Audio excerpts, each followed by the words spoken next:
प्यारे साथियों, आप सबका पुनः हार्दिक स्वागत और अभिनंदन। हम पढ़ रहे थे भारतीय संसद के प्रमुख 3 अंग है: व्यवस्थापिका, कार्यपालिका और न्यायपालिका। व्यवस्थापिका जो कानून बनाती है उसके बारे में पहले पढ़ चुके हैं। कार्यपालिका जो कानूनों का क्रियान्वयन करवाती है वो भी हम पढ़ चुके हैं। आज हम पढ़ेंगे महत्वपूर्ण टॉपिक न्यायपालिका।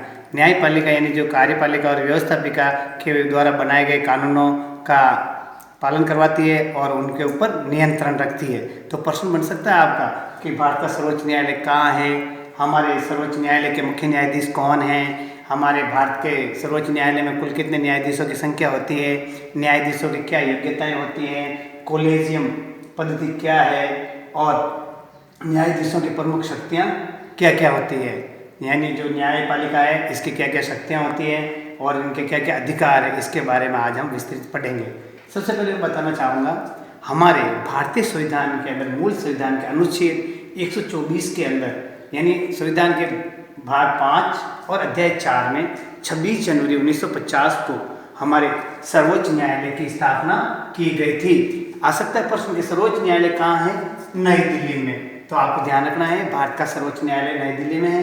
और जो मूल संविधान था उसके अनुच्छेद 124 में 1+30 यानी 1 मुख्य न्यायाधीश और 30 अन्य न्यायाधीशों की नियुक्ति राष्ट्रपति के द्वारा करने का प्रावधान बताया गया है। लेकिन 2019 में भारत में न्यायाधीशों की संख्या 34 कुल कर दी गई है, जिसमें 1 न्यायाधीश और 33 उनके सहयोगी न्यायाधीश होते हैं, यानी 1 मुख्य न्यायाधीश और 33 उसके सहायक न्यायाधीश होते हैं। हमारे भारत देश के मुख्य न्यायाधीश हैं वर्तमान में श्रीमान शरद अरविंद बोबडे।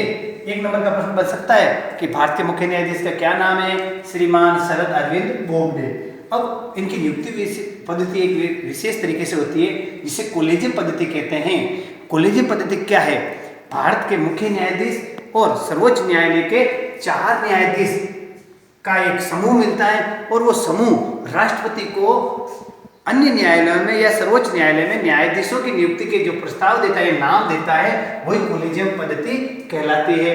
अब सर्वोच्च न्यायालय के अंदर कौन न्यायाधीश हो सकता है, कौन मुख्य न्यायाधीश हो सकता है, कौन उसमें अपनी ज्वाइनिंग ले सकता है, यानी उसकी क्या योग्यता है? सबसे पहले सर्वोच्च न्यायालय में योग्यता रखने वाला न्यायाधीश भारत का नागरिक हो और 2 या 2 से अधिक न्यायालय, यानी जो राज्य के मुख्य न्यायालय हैं, उच्च न्यायालय, वहाँ पे लगातार 5 वर्षों तक न्यायाधीश रह चुका हो या एक उच्च न्यायालय में 10 वर्ष तक न्यायाधीश का कार्य कर चुका हो और राष्ट्रपति की नज़र में वो कानून का उच्च कोटि का ज्ञाता यानी विशेष स्पेशलिस्ट हो, कोर्ट के नियमों का स्पेशलिस्ट होना चाहिए।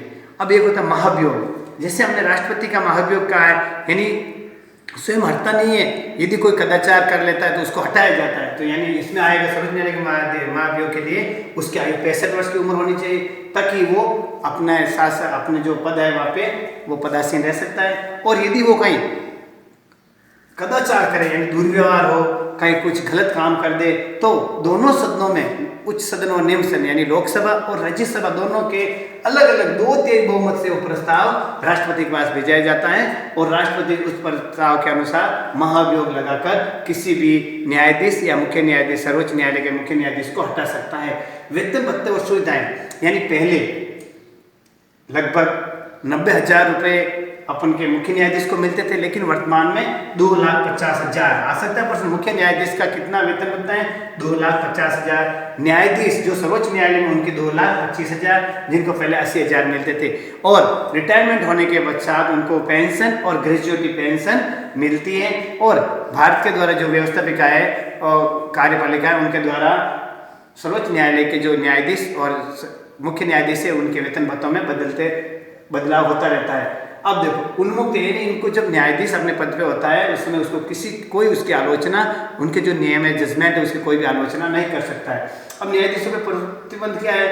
न्यायाधीश जब 65 वर्ष तक सर्वोच्च न्यायालय में अपनी सेवाएं दे चुका होता है, उसके बाद में रिटायरमेंट होने के बाद में भारत में किसी भी उच्च न्यायालय में अपनी सेवाएं नहीं दे सकता, यानी वकालत कहीं पे भी नहीं कर सकता है।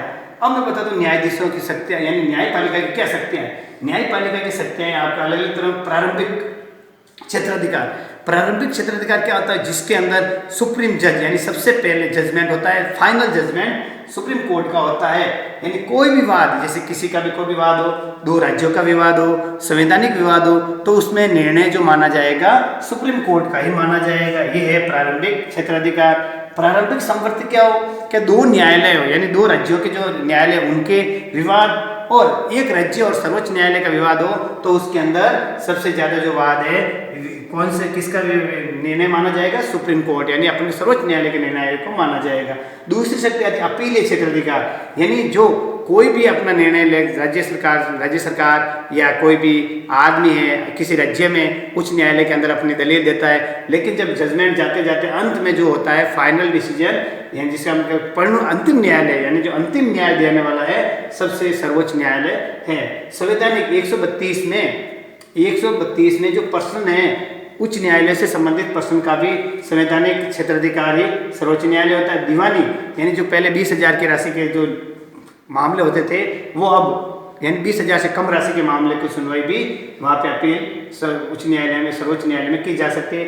फौजदारी मामले जो उच्च न्यायालय में मृत्युदंड है, अपराध के मामले हैं, वो सरकार के द्वारा या किसी व्यक्ति के द्वारा जो मामले ले जाए जाते हैं अपीलीय क्षेत्राधिकार के माध्यम से सर्वोच्च न्यायालय के द्वारा सुनवाई की जाती है। और विशिष्ट जो 135 संविधान के अनुच्छेद 135 में बताया गया है कि सैनिक न्यायालय के अलावा जितने भी मामले हैं अपीलीय क्षेत्राधिकार के वो सर्वोच्च न्यायालय उनका निर्णय करता है। अब अपील के विशेष आगे वो 136 में भी यही बताया गया है सैनिकों से संबंधित। उसके पश्चात आता है परामर्श।